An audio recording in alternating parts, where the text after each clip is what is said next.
All right, let's get our other Facebook groups in here before it's officially time to start the show.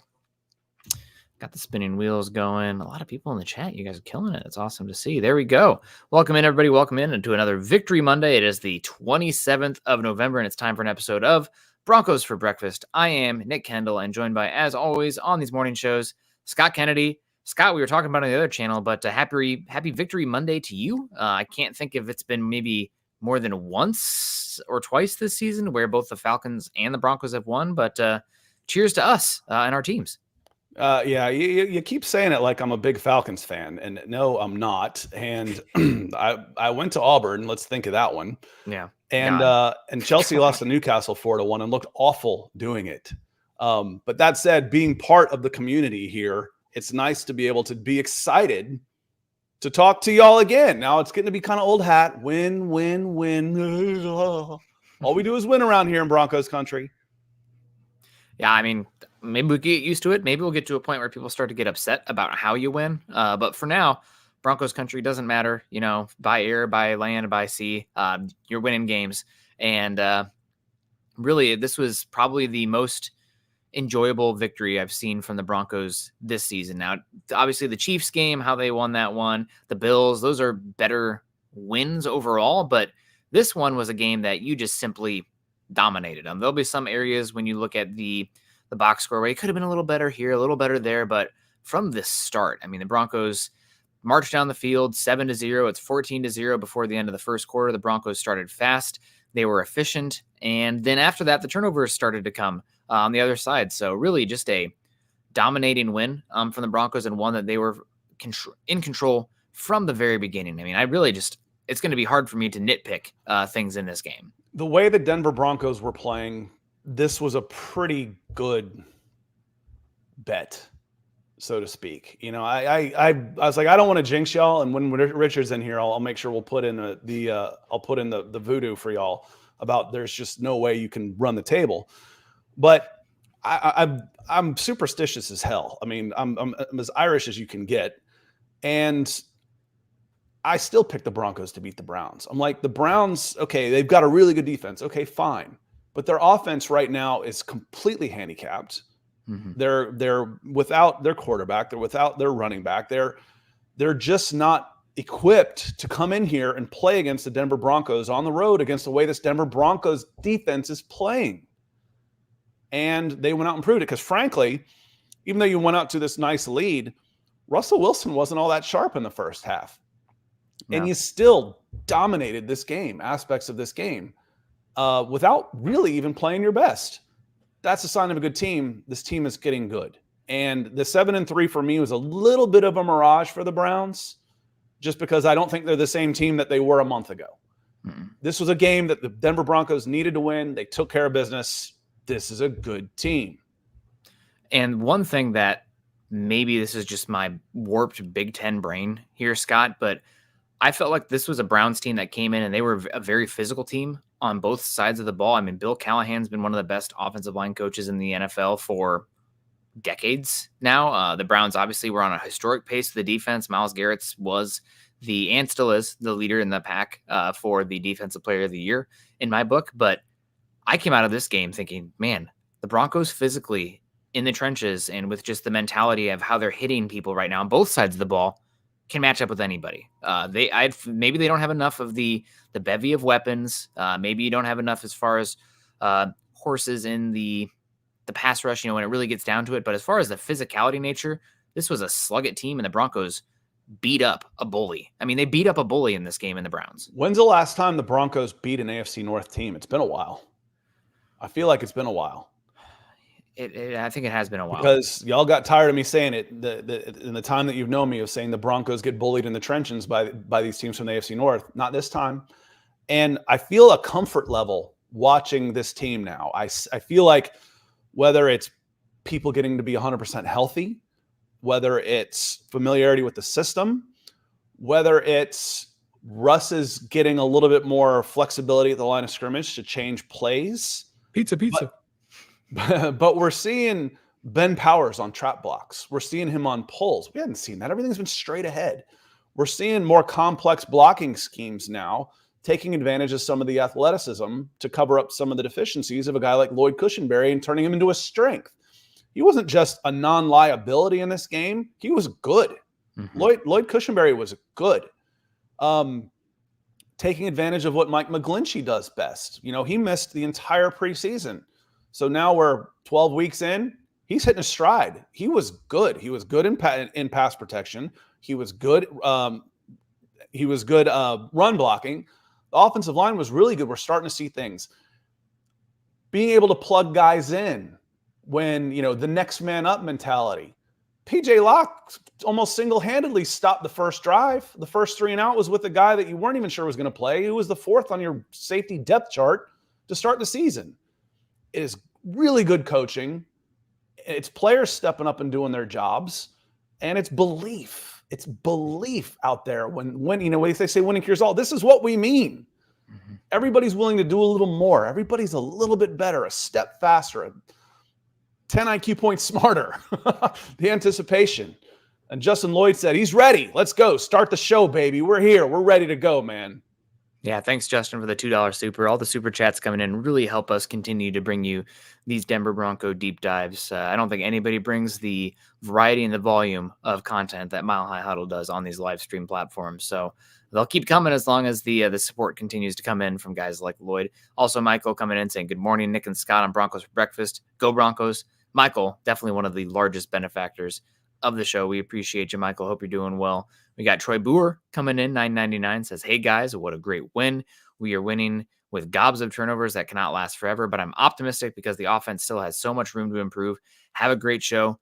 Yeah, this was a game that, Benjamin Solak of The Ringer, who does awesome work, put out an article today where there's a blurb about the Broncos saying that this is still probably not a very good team overall, and that the turnover route's coming here. And we got David. He sent it to me this morning. What time are you up, David? I guess I'm on the West Coast, but I saw it at 4:50 and I was up, and David hit me up on Twitter, says, based on what Ben Solak wrote this AM, I still think it would be an absolute malpractice for the Broncos to run it back with the same group in 2024. Significant roster changes still need to be made. Significant roster changes will be made because you are up against it with a cap, and you're going to have to do some flexibility and maneuvering. And this is still a team that's going to be in flux with Sean Payton getting guys that he wants. So it is going to be, it's not going to be a run it back. Most teams turn over a third of their starters every year anyway, and Yep. you're always looking to upgrade. I think the difference here, David and Nick, is the guys that we had shipped out, The core. based on, okay, are these going to be cuts, are now looking like possible restructures. Mm-hmm. Justin Simmons, I've said confidently, Justin Simmons will not play on that contract next year. Cortland Sutton will not play on that contract next year. Garrett Bowles will not play on that contract next year. But now all of a sudden, I'm ready for some restructures. I'm ready for some possible extensions, 2 3-year extensions where you can knock $10 million. So times 3, $30 million off of their cap hits next year, but they're still on the team. Which one of those guys do you not want playing for the Denver Broncos next year? I want them all back now. I need them all back. Exactly. I want them all back. Yeah, that's, DJ Jones is a question as well. Josie Jewell will be a free agent. A couple other guys that are going to be interesting to see what happens with them, given how big of a role they have for their respective units. But yeah, the Broncos turnover luck, you call it, as Troy mentioned as well. It's not sustainable, right? They're just, we keep saying that, right? Every week, it's not sustainable. It keeps happening. Maybe at some point it is, but the most turnovers in a 4-game stretch since 1989, most takeaways in a 4-game stretch since 1989 with 15. You can just go off the numbers there. That's something that it's obviously not repeatable, really, because it hasn't been seen since 1989. That's before I was born, Scott. So not to age anybody in the chat, but that is something that's not totally sustainable. But at the same point, even if the turnovers do regress, as Troy mentioned earlier, which is a very highly probable inevitability, you still have other aspects where you can improve on this team, right? Like, this isn't going to be a static team. It's not like the defense is going to be exactly the same as they were, and once the turnovers go away, they turn into a pumpkin. There's other aspects of what they are doing right now, talent-wise, scheme-wise, with Vance Joseph and Christian Parker, that even if the turnovers do regress some, you can win football games. It just maybe is not going to be as clean and dominating as we saw versus the Browns this week. But all right, we say... speaking of historic, we say it's not sustainable, and I know things have changed, but I just looked up the 85 Bears just for the hell of it. How many turnovers do you think they got, that defense, the 85 Bears got? Whew. I'm not sure. I know turnovers were much more rampant back Yeah. then. Way more of your dropbacks ended up in interceptions. But probably something. God, how many games were even played back then? 14. I'm going to 16. guess they probably averaged about 2.5 a game. It was almost 4 a game. Holy, that's stupid. It was. I'm looking at this. Let me double check. Does that But it include was the playoffs? exactly. Oh wait, that's interceptions. Okay, so it was still fumble recovery was still 27. They had 61, so it was almost 4 a game. They had 61 turnovers. That's unbelievable. 61 turnovers.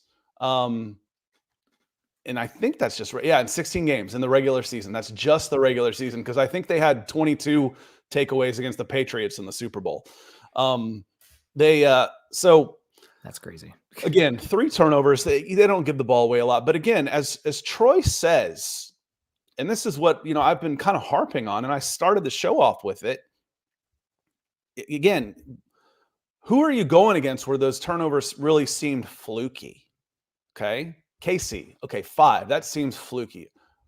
You think it's the last time that Josh Allen and the Buffalo Bills are going to have 4 turnovers? Probably not. Next game, Buffalo Bills. Who's next game? Vikings. Again, replacement quarterback, some turnovers. You're going against the Browns, replacement quarterback. There are some turnovers. Now, you're not always going to go against replacement quarterbacks, but the offense, Russell Wilson wasn't that sharp to start this game, or you could bury this team. Mm-hmm. Sean Payton is playing this game with a hand on the handbrake.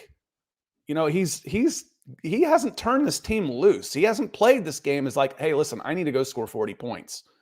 He's trusting his defense to go and beat the teams that are on the schedule, which are challenged offensively to a certain extent, especially these last couple of games. Those are the ones I really mean, the last 2. I don't need to sling the ball over the place and put it in harm's way to go out and beat the Cleveland Browns and the Minnesota Vikings with a new quarterback. Yeah, and you're playing a lot of field position in this as well with the Broncos. It's not just the takeaway rate that has been incredible from the Broncos, but also the turnovers. What is it? Only 3 turnovers in the last 5 games as well from the Broncos offense. So it's not just don't lose the game. It's pounding into their head. You can see the way they play. Yes. But it's a team that looks pretty comfortable in playing in those ugly games and playing in tight games. And a lot of those close games, I feel like the Broncos are out coaching and out situational footballing their opponents in a lot of those situations. And when you do that, you can win those tight games at a higher than average clip. Jasmine coming in, 1999 super chat. Thank you so much, Jasmine. That is a big time help for us. Hope you're doing well. We always appreciate you coming in. Appreciate you on Twitter as well. I see you on there commenting on stuff. So hope you're doing well. Hope you had a great Thanksgiving weekend as well. I wanted to look up what was a 15 Super Bowl for the Broncos. How many turnovers, the 16-game season, how many turnovers do you think they forced? In Super Bowl 50? And I don't know I can't keep track of the Super Bowl numbers. It was a 2015 team. They probably had, I don't know, 38 turnovers. The big thing with that defense was the points off turnovers. Like they had an unbelievable amount of defensive touchdowns. They had 23 interceptions. And then on the defense, fumbles recovered. They had 21 fumble recovered. So again, you're talking more than 3 per game. Who says 3 per game isn't sustainable? I guess it's possible, Scott. The 5 and 4. 1985. We're not talking about leather helmet eras. I'm just kidding. I was alive. Yeah. I watched the 85 Bears. I'm not that old. Super Bowl shuffle. But this was within the last decade, a team averaged more than 3 turnovers. A Denver Broncos team that averaged more than 3 turnovers.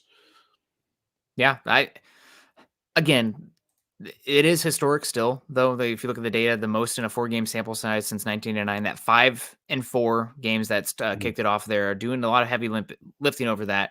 There will be some regression at some point, but I don't think it's gone to 3. It's gone to 3, yeah. And I think there'll be a game where you have a 0 or you have a 1 in there. What does the team look like when you're doing that? Can the offense score points when you have to march it down the field. And we saw it in this game. I mean, the Broncos' third drive of the game, they got it on the 20. The Browns kicked in the end zone, and the Broncos 14-play drive down the field for a touchdown.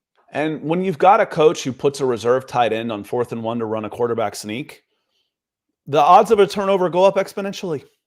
Yeah. I don't like that. Don't have a guy who's anxious, that isn't used to taking snaps, put him in an anxious position where he wants to get the ball as quickly as he can because he's got to jut forward. And the ball's fumbled? Really? No kidding. That's shocking. Oh, I'd have been pissed if I was a Cleveland fan at that point.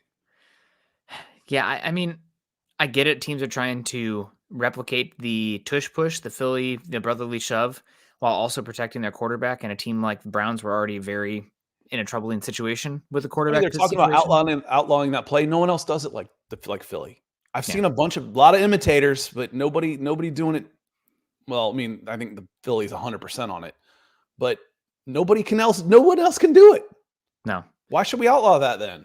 Yep, it's you just need a quarterback who can squat, 600 pounds and one of the best, the first ballot All-Pro. Michael's got some news for us too. Want to say hello to Elliot D? Yeah, hello Elliot. Good morning. Dolphins Broncos wildcard. That's possible, and also Frank Reich has been fired. That is, I know that Dave Tepper, screamed the F word at the end of the game in this one, but Frank Reich to be fired in his first season, even earlier than that of Nathaniel Hackett last year. That is rather shocking. My last text exchange with my best friend in here was yikes. 4th and 6 and Carolina calls a flanker screen.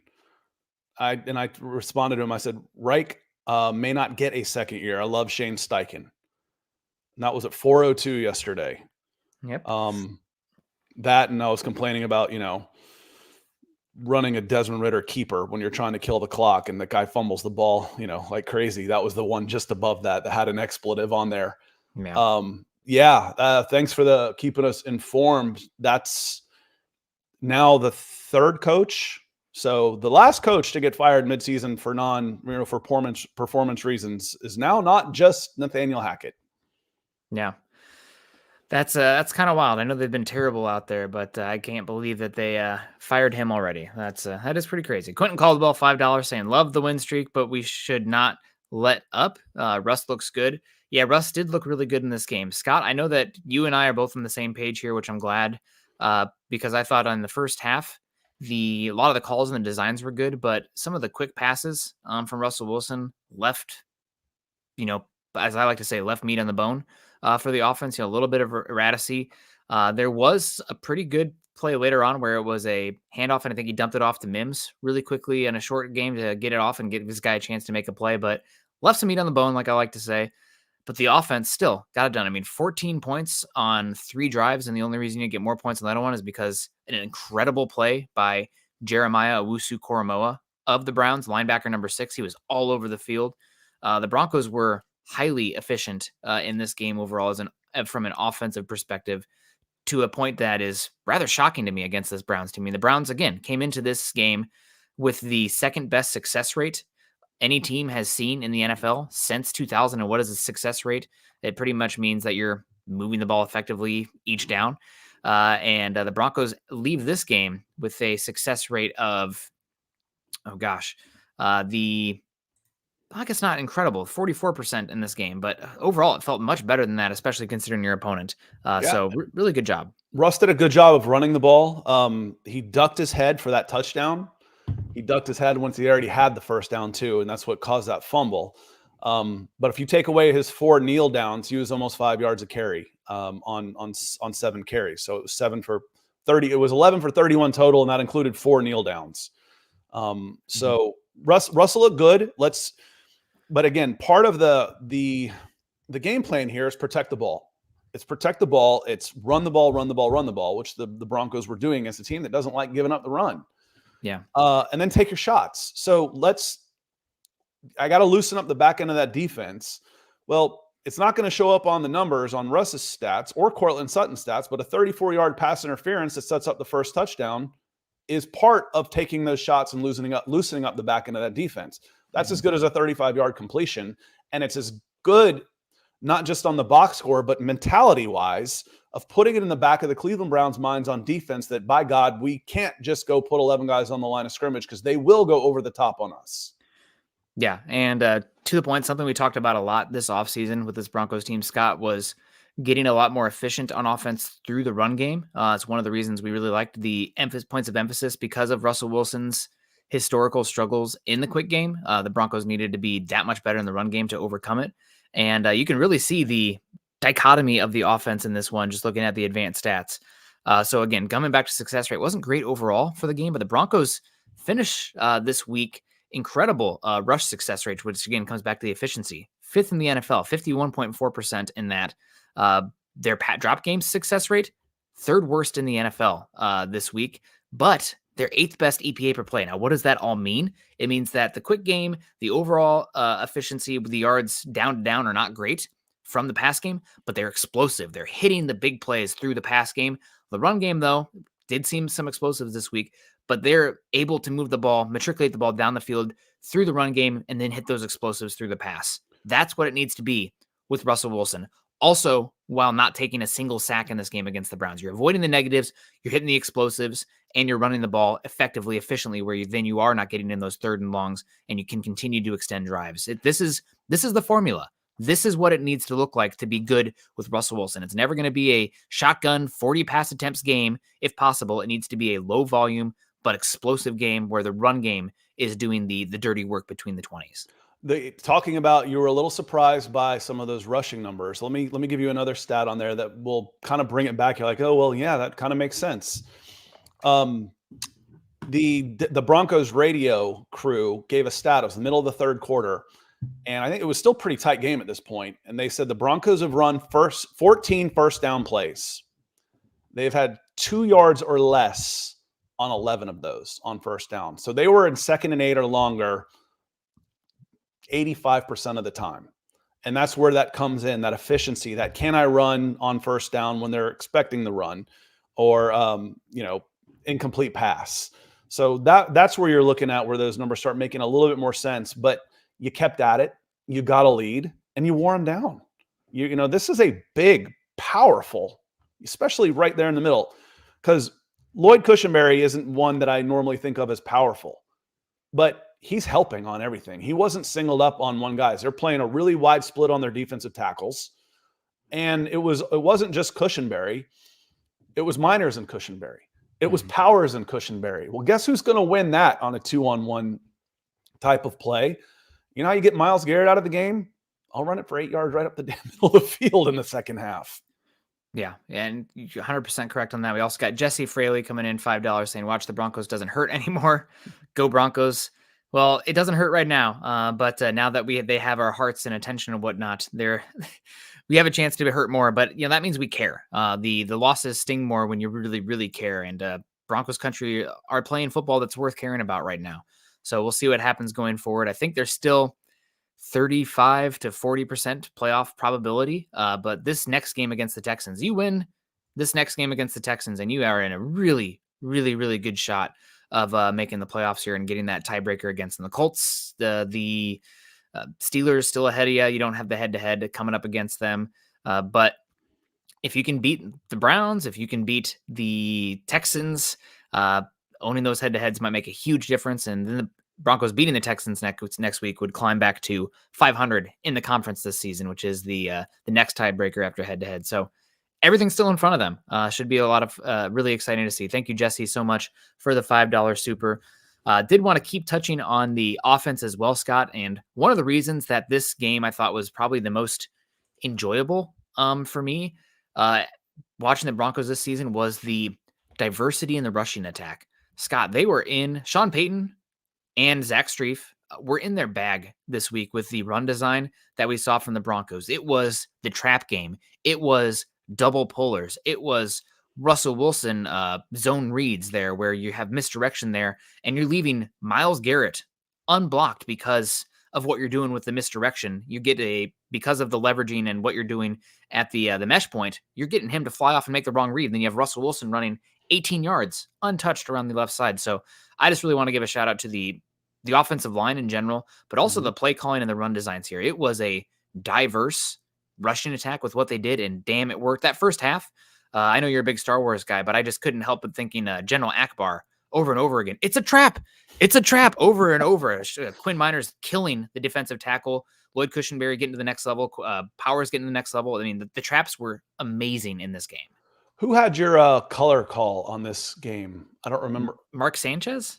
Well, he was calling the trap plays. Here it comes again.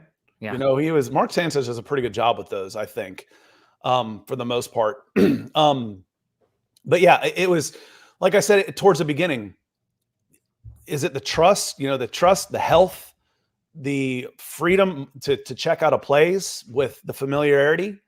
All of those things are starting to come together, which you expect on a team in its first year with a good head coach. Now, I didn't expect 1-5. We didn't expect it to be as slow of a start, but this team is playing to the level now and for the last several weeks that we thought they could at the beginning of the season. We just didn't expect them to hit the depths of, we talk about floor and ceilings all the time. The floor of this team was not where we expected it to be. We didn't think it would be the low of the lows where, 5 games in, we're talking about the number 1 overall draft pick being a possibility. 6 weeks later, we're talking about playoffs. Roller coaster ride for the Denver Broncos for sure. Yeah, it was pretty amazing to see where they're at right now and starting to normalize based on what we saw. I mean, Scott and I think we both had them at 9-10 wins when we did the preseason picks.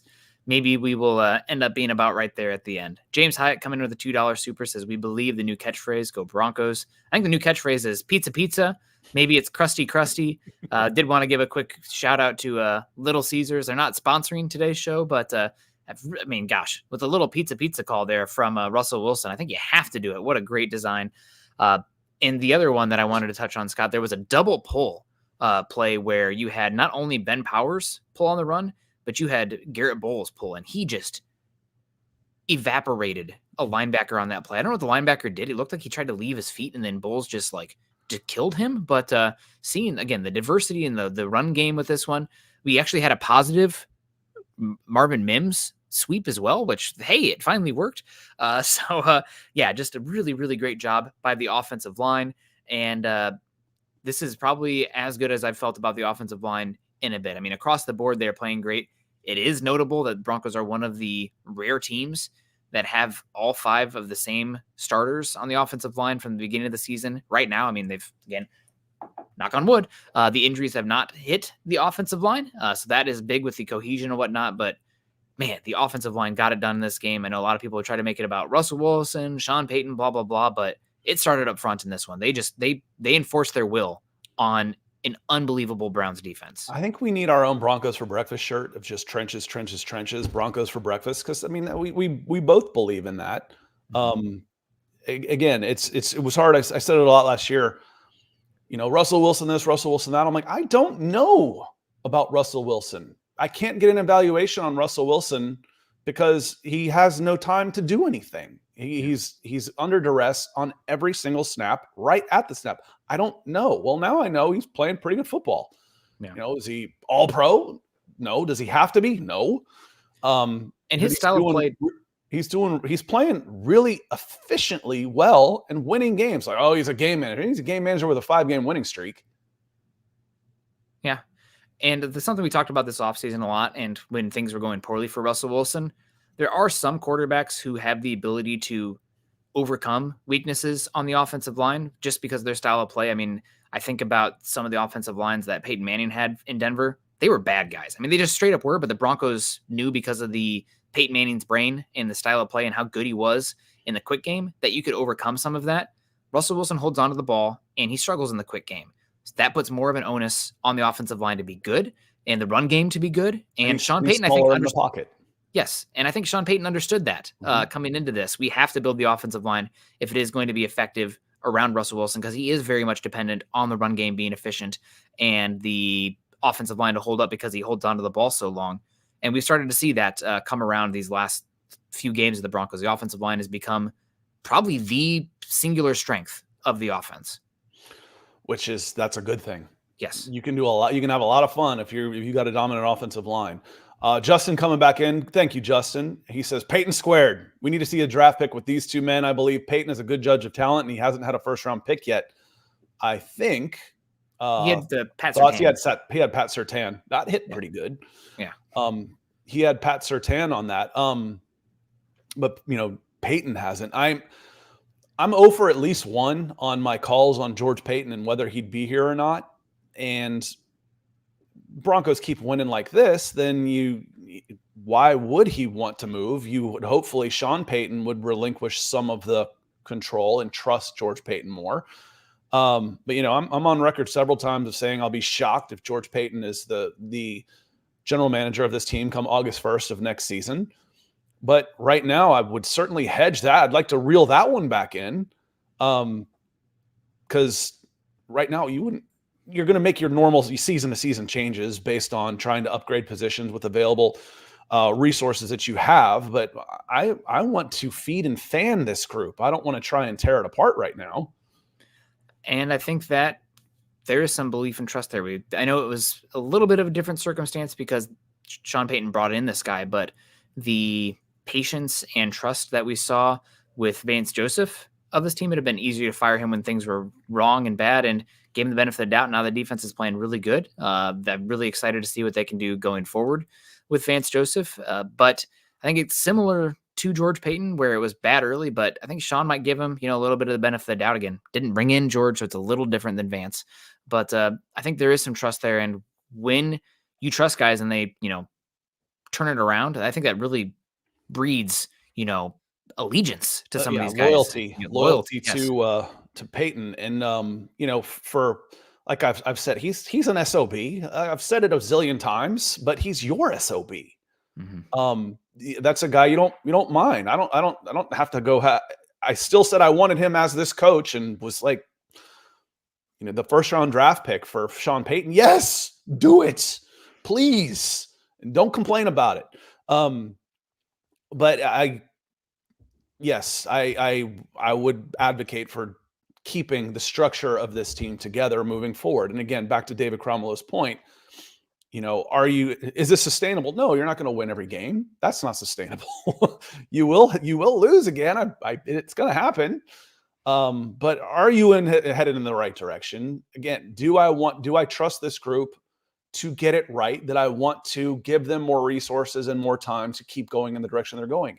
Yes, I do. And Nick, before we kind of take a look at the what's next for this team, the rest of the schedule, let's talk a little Baron Browning. Mm-hmm. Roughing the passer or personal foul penalties, unnecessary roughness penalties have been a big point of emphasis with this Broncos team throughout this season. The call against Baron Browning was bunk.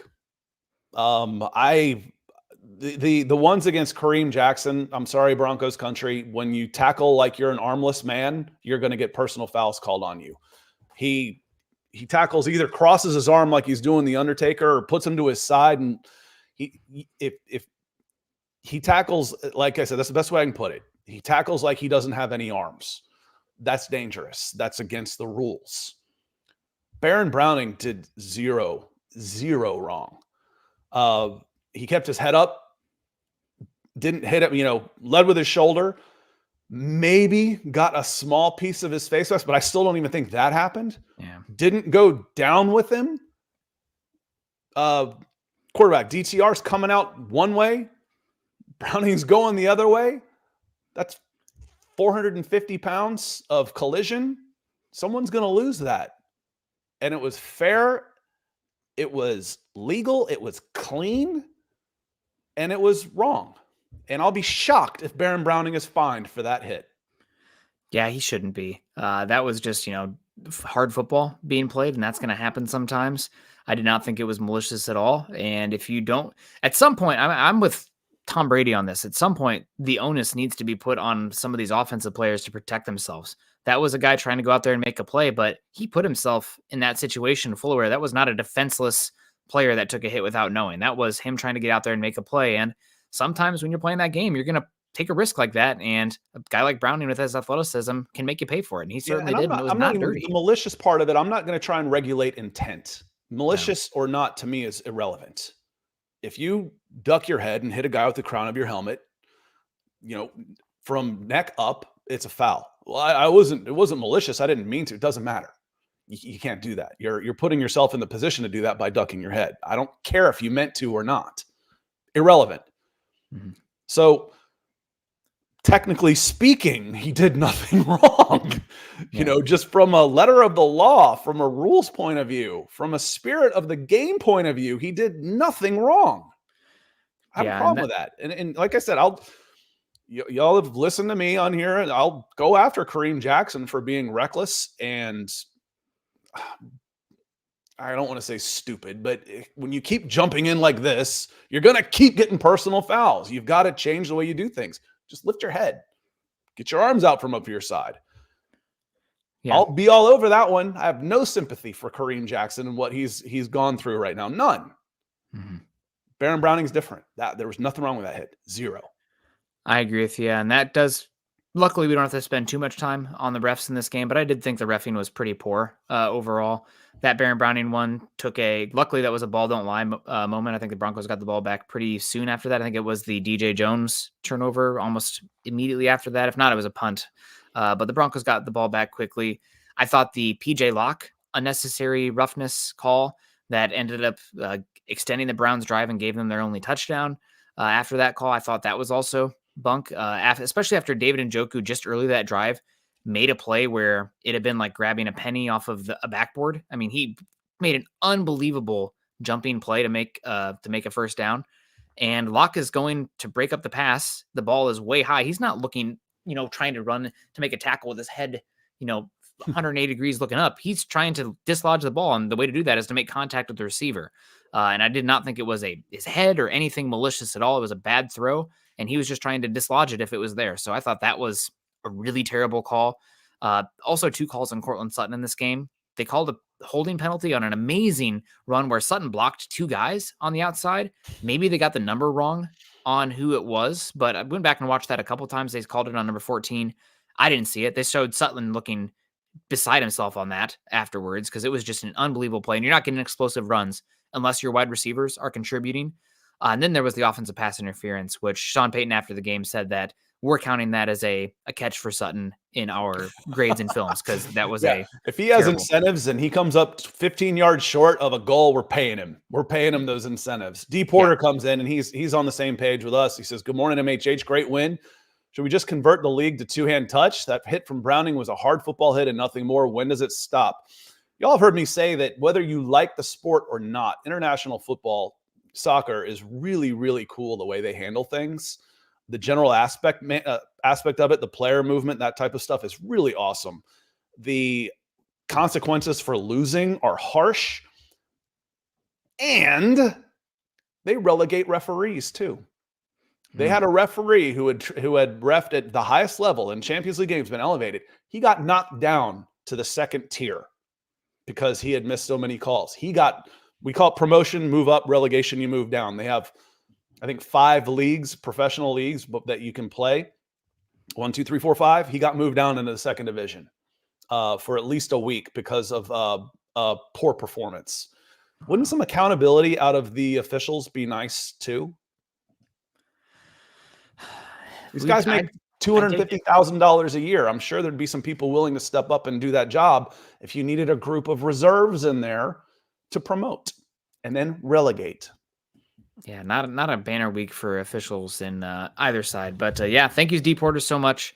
That was a hard hit, and I think that was a ball don't lie moment too, with the Broncos getting the ball back almost immediately afterwards. We also got the old man, soon to be future grandpa here, Darren Kendell. Hope you're doing well, Dad. I always appreciate you coming in. It's been fun. He's been texting me. He's got the vibes again too, watching this Broncos team. He says, no matter how it happens, winning always feels better than losing. Absolutely, Dad. Appreciate you coming in. Hope you're doing well. Glad you made it back home to the Quad Cities after some time in Colorado with the sister. So thanks, Dad. Hope Mom's doing well too. Yeah, appreciate the support. Appreciate your kid over here. He's a good one. You did good, Dad. Maybe. Well, time will tell on that one. Bigger sample size, as I like to say, right? But overall, did want to highlight a few more players before we start to wrap it on up in here. The defensive side of the ball, the Broncos again come away with 3 turnovers in this game. That is rather improbable, but this was probably one of the better games from the Broncos defense as far as doing what they need to do on first and second down in order to unleash themselves a bit on third down. The Broncos, even during the win streak, Scott, have been dreadful in their success rate. So teams are moving the ball pretty effectively against them, especially on first and second down. I think the Broncos are 31st in the NFL in success rate on first and second down since week 5. So what does that mean? It's a lot of third and shorts. And when it's third and short, it's pretty damn hard to pin your ears back and get after the passer and do any sort of exotics, because when you run these exotics, you're going to have these massive holes and whatnot. It's easier to exploit. This game, it felt like the Browns were pretty consistently 3rd and 7+. And because of that, we got to see some really fun blitz packages from Vance Joseph in this game, utilizing Benito, who had his best game in a while. Coming free. Yep.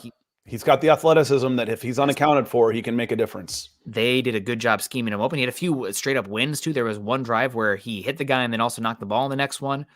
Browning was great in this one as well. And then we started to see a little bit of usage with the linebackers as well. Drew Sanders, if you're getting into 3rd and long, the looks with Drew Sanders out there at the edge or line up as a mug linebacker, sending PJ Locke with a simulated pressure where you have I believe it was Cooper and Josie Jewell drop off with 7 guys on the line of scrimmage.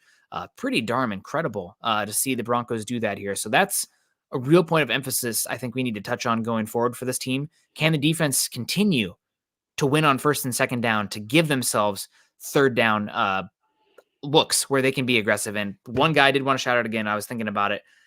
Really turned around from the beginning of the season. Maybe arguably your most valuable front 7 player over this win streak. Zach Allen has been a man possessed. He is playing unbelievable football.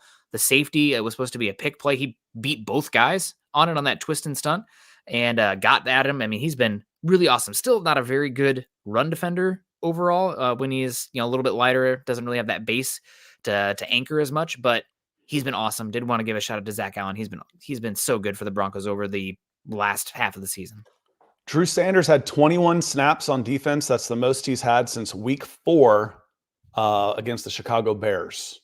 After that, it was 0, 13, 4, 4, 2, 0.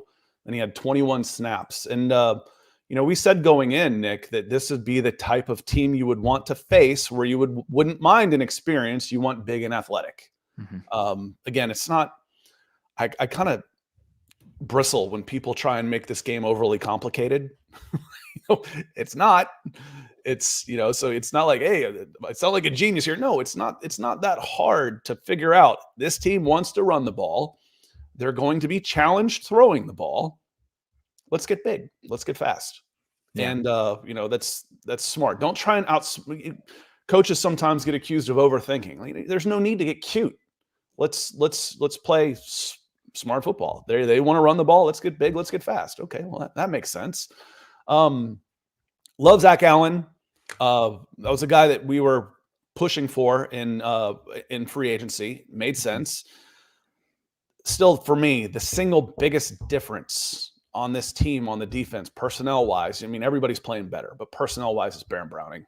Baron Browning is different on the edge. When he goes up against the left tackle from his right side, he's really the only player out I see that can just flat out rock a guy backwards, who can win with power, who can win with speed. And you don't want him to be one-on-one outside, and that changes things. Zach Allen got better when Baron Browning came in the game. PJ Locke was playing well off of that right side. That whole side of that defense just improved the second Baron Browning was out there and is healthy. Long may it continue. Yeah, they've definitely been a lot better with him back there, just adding another athletic piece up front. And correlation isn't causation, but as soon as Baron Browning started getting on the field, you started to see a little bit more from Zach Allen and whatnot. I still think it's a team that up front, you're probably missing a few guys. I mean, I don't want to disparage too many guys after a win, but I thought some of the edge setting against the run against better teams might be an issue there. Cooper's solid there, but I didn't think this was his best game in that department. And then Purcell and Jonathan Harris, I mean, they did their job for the most part in this one, but those are two areas that I would be looking for the Broncos to make large upgrades this offseason. Again, I think you see the formula here. If you can get to 3rd and long, you have a variety of weapons that are very versatile. The Baron Browning, Nick Benito, and Drew Sanders, those are guys who are as good, well, maybe not as good, but both threats pre-snap to either rush the passer or drop into zone. And with where defenses are playing nowadays, having that versatility is huge. But in order to get to the dessert that is third and long, you have to win on first and second down. Broncos have not done that consistently enough. Can they do that going forward where we can get to these third downs? We'll see. But that is definitely going to be a point of emphasis, I believe, in the offseason for the Broncos. Get better with their personnel on first and second down so you can get to those exotics. Front seven. I think that's I agree with you 100%. Mr. J, why so serious? Comes in with a super chat. Appreciate you being here. Feels like a new name. I'm pretty sure I'd remember that one. He says he's glad he's found our channel. Where are you from with that y'all's channel? I love it. Says officiating was garbage yesterday. However, the Broncos overcame and did what they needed to do. Awesome seeing so many takeaways. Hoping for a 12-5 finish this season. Is that all? 12-5? I'm so glad I found y'all's channel. We're glad you found us too and appreciate the support. There's a lot of probably folks watching for the first time. We got a lot of people watching right now. It's one of our bigger shows. Love to see the growth. Hit that subscribe button or to make sure you get notifications when we go live. Love having y'all in here. Nick and I have a blast doing this with y'all. And it's been a whole lot more fun the last 6 weeks. That's for sure. Yeah, has been a lot more fun, and we'll see if the good time can keep rolling here. The Broncos have probably their biggest game of the year coming up here versus the Houston Texans, who lost a very tough matchup. But, I mean, is it crazy to say this is a play-in game for the playoffs, Scott? I mean, it is crazy to say that? You can lose this game. It gets really hard. It's really hard, but I think 10-7, and you've got a pretty good chance still. I think, where are we at? 4-2? 4-2 to get to 10-7. I think that gives you a decent chance. So no, I don't think this is an elimination game. I just want to get into some of the conversation around that. And thank you so much, Mr. Why So Serious. Appreciate the joker there. We also got Coach Chris coming in here too before we move on to this point. I saw Ethan's hanging out too. We got all the old names in here, our favorite people. Good morning, fellas. We are so desperately in need for a middle linebacker. I like Alexander, but Jewell seems lost.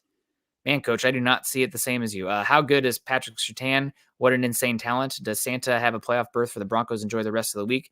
I've actually had the chance to talk a little bit with, some former Broncos that played linebacker, and they are quite impressed with Josey Jewell as well. You know, a lot of the pre-snap reads and stuff out there. He's just always in the right spot. He is a limited athletic player, but I think from what I've watched this season, Jewell is vastly outplaying Alexander Singleton. Singleton is a little bit more of a hair on fire player, but he's missing tackles at a very high rate this season and has been out of place far more often than Josey Jewell. It would be nice, obviously, to have a little bit more athleticism from that spot, especially if you want to become a very heavy simulated pressure team. Athleticism matters more at linebacker for blitzing than in any other area of the game. But I would have to disagree with Coach on this one.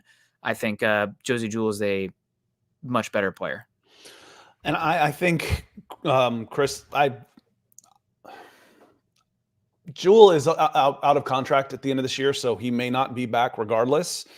Singleton has some decent guaranteed money next year, so he will probably be back. But is Drew Sanders supposed to be your guy? I mean, that's what I think. You draft him, and it was set up well where I can ease Drew Sanders into this with one more year of Josey Jewell, and then I can physically get an upgrade. And I mentioned earlier, this is the most that Drew Sanders has played in months, literally in months. And this was the perfect team to play him against. I don't think I want to see him out there against the Chargers. But coming up next, or maybe even the Texans, honestly, with as much as they're going to sling the ball around, I want to see them against a run-heavy team. You aren't going to see a more run-heavy team than the Browns. It was a good time to get some confidence back in him and get him out there and get it where it's not, his head isn't swimming so much. But I think Sanders might be at least he's supposed to be, your long-term replacement at inside linebacker. He's going to be one of the possible options there. He's still swimming.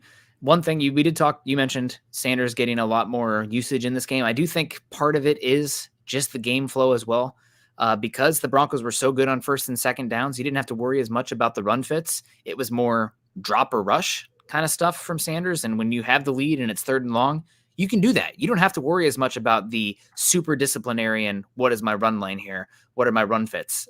So I think this is a game that played out great for the Broncos to get Sanders usage. It could have been a different situation though if the Broncos fell behind and you are having to stop the run much more. I don't know if that's Sanders' game right now, but the lead and how often it was 3rd and long in this game just really led itself to a Drew Sanders game, and hopefully he can continue to get confidence out there because he is a different athlete than those other guys, but it is a neck up position still at the end of the day. Yeah, you can sell out to stop the run against when you're going against a backup quarterback rookie. I need to ask some folks. I'm like, I wonder what the reputation for DTR came out of UCLA was, because he's their all-time leading passer, and he's like 9th in rushing. Was he just a guy who put up numbers and wasn't all that great? Or, they consider him being one of the best that they've had there? Because they've had some good ones there. I think it's a lot of Pac-12 defenses during his era not being good, and also starting as a true freshman. So he had a lot of opportunities to accumulate count statistics. I think he's a fine backup there. What was he, a 5th round pick? I mean, he's feisty. I looked, I'm like, I bet he put up some numbers at UCLA. I'm like, oh yeah, he did. He's all-time leading passer, and he's like their 9th all-time leading rusher. So he put up some numbers there, playing for, Chip Kelly, whose quarterbacks tend to put up some numbers. I just don't know, Brett Hundley was really good there. Obviously Troy Aikman was a number 1 overall pick. They've had some guys. Cade McNown was really good at UCLA. I just wonder where they felt he was like, oh yeah, he was awesome. Or no, he was just kind of a stat hound. Yeah. He played a lot in an era where there's not a lot of defense in the Pac-12 other than Oregon and Utah. But he's a fine backup for sure, and we'll see what happens with him. I hope he's okay also. I mean, he took a hard hit. He put himself in the situation to take that hard hit, but he was left the game with a concussion. Hopefully he's okay. I mean, that was a violent hit, but that's going to happen with these level of athletes out there. Mr. Roush comes in and said, are there any free agents that can help us with the run? I feel like we can help the missed tackles as well, stuffing up the run better. I don't know if there's anybody out there this moment that's going to make a bigger difference on your team than anybody you already have in-house. You really just need guys that you have to stay healthy and keep improving. That's Hennessy. You have Harris, Purcell. Hopefully those guys can stay healthy and continue to improve. I thought that when the Browns were really moving the ball on the 3rd drive of the game, maybe 4th drive, when the game was still close, it looked like they found something where's number 92 on the Broncos defensive line? We're going to run it at that gap. We're going to double team that guy and clear him out, and he's going to be out of the play. So defensive line is definitely an area that needs work.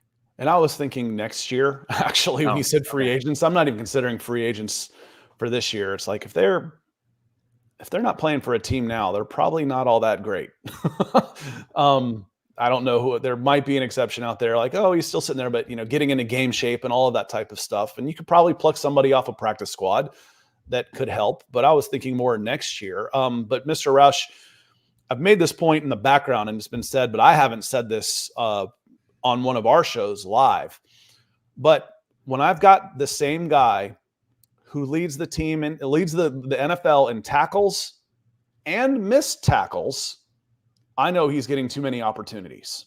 He's getting too many opportunities because the front of the Denver Broncos defense isn't doing enough to stop guys before they get to Alex Singleton and Josie Jewell. And that's a concern that we've had since August when we lined up. And Nick was the first to bring it up. And then when he pointed out, I went, oh my God, Jonathan Harris? That's one of your starters? Oh no. But again, they've done such a great job of scheming around deficiencies, whether it be Fabian Moreau on the outside, Jonathan Harris in one spot, Nick Benito in another. All of these guys are flawed players, but all of them have something that they can bring. I think Vance Joseph has done a good job of scheming to strengths. And I also want to say, I didn't cover the Broncos when Vance Joseph was here. So one of the things that now that he's having success and I see it, one of the things I find what I like about listening to him in his press conference, he's so calm. Mm-hmm. He's just a calming influence. whether, they were at the bottom. He's at the bottom of the ocean after that Miami game, and he was still super calm. He wasn't combative like we've seen from Vance Joseph, like you've seen from a guy out in Atlanta, like we've seen from Sean Payton at times. Super calm, super professional. And when you're not having success, you're going to take what could be considered a strength of somebody and pick at it. It's like, dude, show some emotion. What's the matter with you? But as he has weathered the storm, and I feel like I'm using, a ship type of, boat on this, weather the storm, super calm seas. Man, he's been fantastic. He's done a great job with this team, Nick. There's just no two ways about it. Yeah, and I mean, teams are moving the ball pretty efficiently versus the Broncos, and eventually the turnover rate, you'd have to assume, would become a trickle. Again, the most turnovers in a 4-game sample size since 1989 is pretty unbelievable. But the defense, that doesn't mean that they're not going to be able to pivot in a different way to hope overcome some stuff. And did want to give a shout out. We did, Vance Joseph does deserve a lot of credit, but also, again, every chance I get to sing his praises, I take it. Christian Parker, what the Broncos have done with the back end of the defense, considering the turnover. The Broncos have been relatively healthy this season, other than the back seven of the defense. You've had a lot of poor play, turnover, guys shuffling out there, especially at that safety spot, but also Jaquan McMillan, Fabian Moreau. Scott, we've seen, you can firsthand know what Fabian Moreau is like in Atlanta, and he's playing damn good football right now. We got to give a real shout out to Christian Parker for that. And PJ Locke, what he's looked like out there, being a guy who they signed for nothing this offseason. Anybody could have signed him, and he's making plays left and right. Christian Parker has these guys trusting what they're seeing, playing intense, and just playing well above what your expectations should be for them. So that's a sign of a very good coach. Vance Joseph's the defensive coordinator, so the whole umbrella. Yes. All the way down.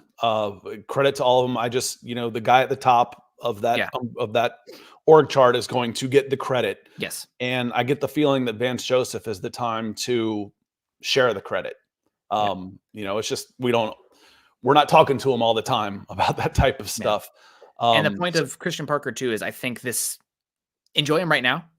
I really think he's going to be coaching somebody as a defensive coordinator next year. I think it's time with what they've had this year, overturn wise, to be that good. Has been amazing. Somebody's going to want some of that. How about Carolina? He could replace Ejiro Evero. Actually, the Panthers defense played pretty well yesterday because Mr. Rocket says, off topic, but I'd like to say I'm thankful that Denver has smart owners who care so far. Watching what's going on in Carolina, having the right owners matters.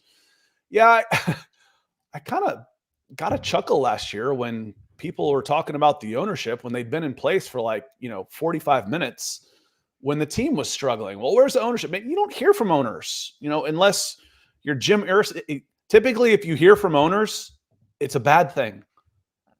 Support the guys, hire the right people, commit the dollars that you need with free agents and signing bonuses and stuff, invest in a team, and hopefully you're making the right hires and sticking by those guys until it's, obvious time to not stick by those guys. But so far, I don't think you have anything to complain about with ownership. The Denver Broncos are really, really lucky to have the owners they have. Yeah. Appreciate the comment, Mr. Rocket. Yeah, appreciate you, Mr. Rocket. We appreciate everybody coming in today. We're at an hour, and I got to get on into the office here. So did want to give a couple more shout-outs here. Samaje Perine. I wrote an article this week saying the Broncos need a little bit more efficiency from the run game. They're pounding the rock, but we just need a little bit better success rate, yards per carry. Probably that comes on the back of Javonte Williams. I didn't know if they'd lean more into Samaje Perine. Perine ran the ball really effectively in this one, Scott. Maybe that is something that we want to start to see a little bit more. 7 carries for 55 rushes. I know a lot of them were really nice designs on the traps as well. But maybe we do want to see Perine get a little bit more usage in the running game going forward. So I did want to give a shout out to him in this game. And then again, circle it back around. The Broncos really have just one guy in the pass game right now that I think is playing at a phenomenal level where they're going to get theirs no matter what. And that is Cortland Sutton. Judy was almost invisible in this game, which is fine with how the game plan worked out. Mims had a few plays here and there, but Judy is the guy in the Cortland Sutton's the guy in the pass game. I think we need to give him another shout out for this game. He could have had a really explosive game, really close to having an unbelievable touchdown in the back of the end zone, the bad offensive pass interference. Cortland Sutton's playing at a phenomenal level right now. And I think we in Broncos country, we have been appreciating it. Stat sheet won't bear it out as much in this one, but another great game from Cortland Sutton. He is playing probably the best football of his career right now. Yeah, throw another 35 yards on pass interference on him. Yeah. Again, that counts. That loosens up the defense, the back end of the defense. It makes it easier. And you said P. Ryan, but again, Javonte Williams did the dirty work in there. Yes. He was the body blow guy that opens things up for P. Ryan later on. Would it be good to switch those roles every so often where Javonte Williams could then be the guy who benefits from second half defenses? Maybe. Because I think Javonte was getting a little banged up yesterday. I bet he had a nice bath and he deserves a nice day off today. Yeah. And the last one, one more I did want to give a shout out to specifically needing highlighted in this game has got to be, don't forget Mom is a Broncos fan too. I shout out to Mom, of course. I saw you guys in Packer jerseys this weekend. Don't give me too much gruff here. But cause my brother-in-law and sister are Packer fans, but, did want to give also a shout out. Thanks Dad for the $4.99 super. Somebody who I was very, very hard on entering the season and what the contract was, felt like a guy who was inevitably to move on from. We kind of already touched on it, but maybe the best game of his career from Garrett Bowles, considering the situation against Myles Garrett, who is playing at a level we are not seeing from another defensive player this season. Myles Garrett did look like he banged up his shoulder on this one. Broncos, again, bullied the bullies, but Garrett Bowles had a unbelievable game, and he's, along with Cortland Sutton and Justin Simmons, becoming guys that I can't imagine a Broncos team without next season, which is going to be tough with the contract stuff, to David's point earlier about roster turnover and stuff. But Garrett Bowles, what a hell of a game. He needs his flowers as well. I mean, going against Myles Garrett and playing that well is rare air. Yep. Like I said, there's flexibility with those contracts, which is nice. Good job, George Payton, on setting up those deals so that you could have some flexibility on them, and you're not tied to long-term guaranteed deals where the salary cap becomes very, very real. The only one of those, there's two of those right now that are concerning. One of them's huge. That's Russell Wilson. And then really the only other one that is like that is Mike McGlinchey. Everything else you've got decent flexibility on. Yeah, absolutely. You have a lot of flexibility with what the Broncos can do. It's going to be a fun team for the Broncos, but we're going to have to get on out of here. Quentin says, sorry, missed the show. Well, that's okay, because we are here after the fact as well. You can listen to us on iTunes. You can listen to it again on YouTube. We always appreciate that when you guys come in and do that and hit us, comments or whatever. You can find Scott on Twitter. Scott is at Scout Kennedy. I'm at Nick Kendell, MHH. Way too active on Twitter. But if you want to talk ball, I'm around.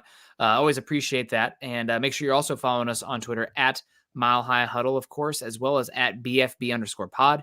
If you are on the metaverse out here on Facebook, make sure you're joining us at facebook.com/Mile High Huddle and facebook.com/Mile High Huddle pod. And as this ticker says here underneath, please subscribe to our show over on Mile High Huddle, like the channel, and share on your social media platforms. Scott, any points of emphasis that we didn't get to today? I mean, there's so much to break down with this Broncos. Again, 5 wins in a row, very tough game. I mean, they've beaten playoff-bound teams in this stretch as well. And again, this was the game I felt as good about the Broncos winning this one as I have all season. The game has not passed Sean Payton by. Russell Wilson is not washed, and trenches. Absolutely amazing. Yep, we love it, guys. Enjoy your Victory Monday. We will see you again later on Mile High Huddle. Appreciate that. Make sure you're checking out the page for all the written content as well. You guys have a great rest of your day. Have a good Monday following a happy Cyber Monday. And always choose kindness and compassion. Go Broncos.